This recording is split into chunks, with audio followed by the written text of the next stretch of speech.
Good morning, guys.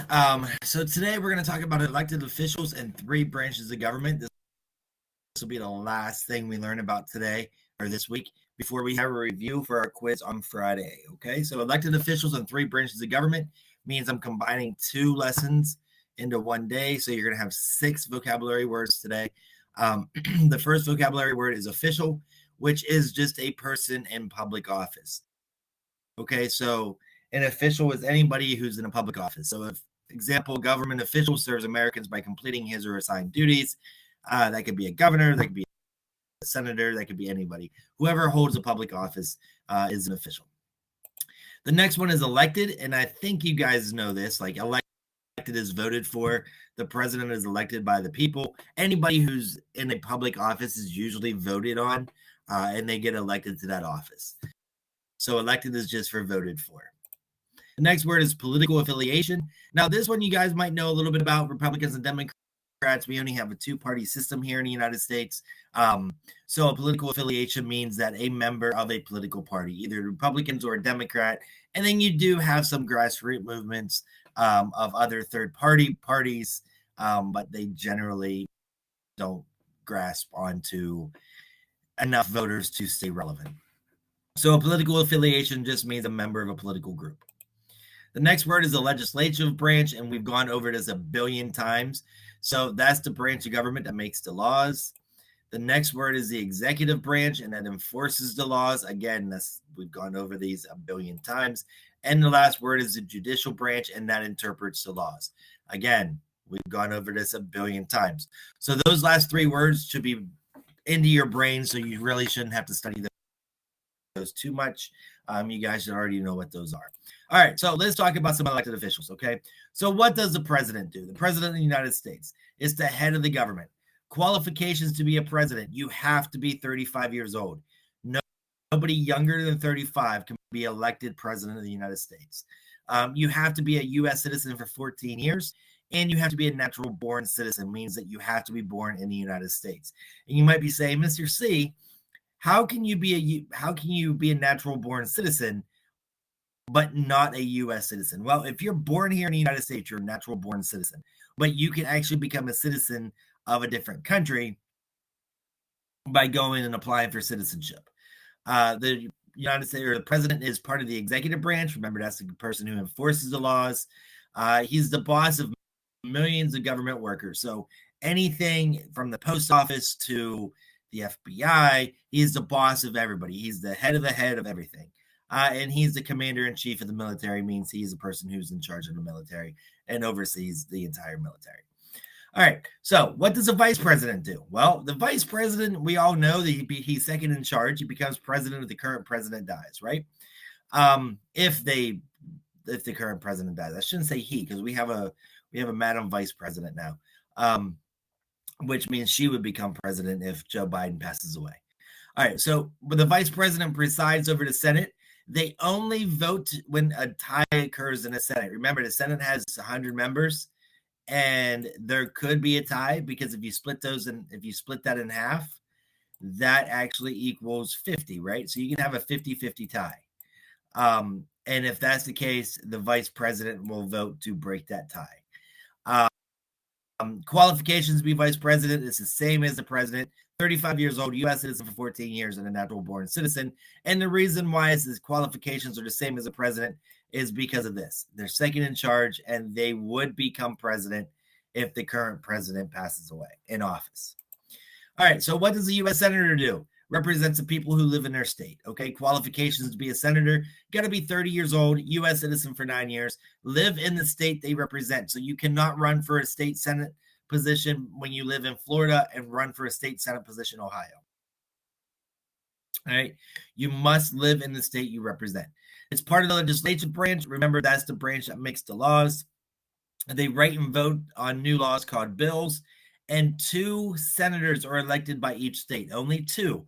That's why we have a 50-50, or that's why we have 100 senators. We have 50 states, and there's 100 senators. 2 senators elected by each state. So what does the representative do? All right, so this is the other branch of Congress, okay? represents the people who live in their state. Qualifications, you got to be 25 years old, a U.S. citizen for 7 years. And again, just like a state senator, you must live in the state that you represent. It's part of the legislative branch along with senators. And there's 435 members of the House of Representatives. And the reason why that number is so much bigger than the Senate is because how many representatives each state has is based upon the population of the state.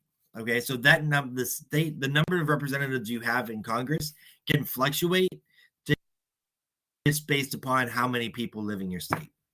All right, so 3 branches of government. We've gone over this, so you guys should know this. This should pretty much be a review. 3 branches of government: legislative, executive, and judicial. Okay, the legislative branch includes the House of Representatives and Senate, also known as Congress. Okay, so those 2 houses make up Congress on the executive or on the federal level. Okay, so that is what the legislative branch includes in the federal level. And it's, like I said, it's also called Congress, and they meet in the Capitol building in Washington, D.C., and that's kind of what it looks like if you were going to draw it. House of Representatives, Senate responsibilities to make, create laws. This is all review, guys. You should know this. House of Representatives, like I said, 435 seats, state population. The leader is called the Speaker of the House. Senate, like I said, 100 seats, 2 seats per state, and they vote separately than the House of Representatives. Okay, Vice President is the President of the Senate, but remember, he does not, or they do not vote unless there is a tie. All right, so powers of Congress. What does the legislative branch can do? They can tax, they can borrow money, they can coin money. That means they can make money. They can declare war. They're the only branch that can declare war on another country. Okay, the president cannot declare war. The Supreme Court cannot declare war. The president can go to Congress and ask for a declaration of war, but that doesn't mean that Congress would give it to him. They can raise and support armies, and they can make all the laws that are necessary and proper. All right, so the executive branch, this is the president. Of course, that's the White House. So what does the president do? He's responsible for enforcing the laws. President's the head. He provides leadership by setting goals and developing policy. Again, we're going to review this. Natural born citizen, 35 years old. Term is for 4 years. Okay, so you can only have 2 in a row. You can only serve 2 terms. It doesn't have to be 2 in a row. So President Trump, if he runs for re-election in 2022, he can only be elected to 1 more term. He cannot run for 2 more terms. He can only be elected for 4 years. And he must give the State of the Union to Congress. And then the president also does this oath. I do solemnly swear that I will faithfully execute the office of the President of the United States and will, to the best of my ability, preserve, protect, and defend the Constitution of the United States. Whenever they're sworn in, it's usually around January 12th, somewhere around there. It's in the beginning of the year. They get sworn in. I think it's actually January 16th, or maybe like it's on a.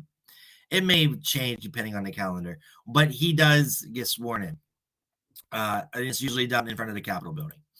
All right, so executive branch, powers of the president. And like I said, he can grant pardons, veto laws, commander of chief, can call Congress into session. So he can say, listen, Congress has to come into session. You need to be here, and Congress has to come. He can make treaties. He can appoint Supreme Court justices and ambassadors, but they must have the Senate approval. So he can appoint these people, but if the Senate doesn't approve them, then they don't get appointed. All right, so the next thing we're going to talk about is the judicial branch. That's the Supreme Court, and that's the little drawing of it right there. The judicial branch is interpreting the law in regards to the Constitution. It's the final court of appeals for state and federal cases. It's the highest court in the land. What they say goes across the United States. Supreme Court justices are appointed by the president, like I said, and they hold their office for life or when they retire. They do not get elected. They get appointed, and they hold it until they either die or they retire. All right, so currently there are 9 justices. That can only be changed by the constitutional amendment. You cannot add or subtract justices unless you put an amendment on the Constitution. Justices here are 150 cases per year with over 5,000 requests. So usually you're not getting in front of the Supreme Court. That's not a very good ratio, though. 4 justices need to agree to hear a case. Session is October through June, and they can be removed So they serve for life, but they can also be removed by impeachment or conviction. So I'm not going to go over to yes or no questions because we're going to do a look at tomorrow about the review, about the quiz tomorrow. So we're going to play Blook It. But for your homework today, I want you to read the elected officials homework. That's the book and the modules. You do not have to do the assignments of reading. Read 3 branches of government. Again, you do not have to do the assignments and the readings. And then these are the 2 worksheets I want you to work on. Week 13 homework government and you worksheet, and week 13 homework branches of government worksheet. Those should be pretty easy for you guys to do. Study guide will be going up today, and then turn in your CNN 10 worksheets for bonus points. I also put the link in there if you wanted to sign up for the holiday or the winter showcase to sign up. And we will meet tomorrow between 11:30 and 12:30.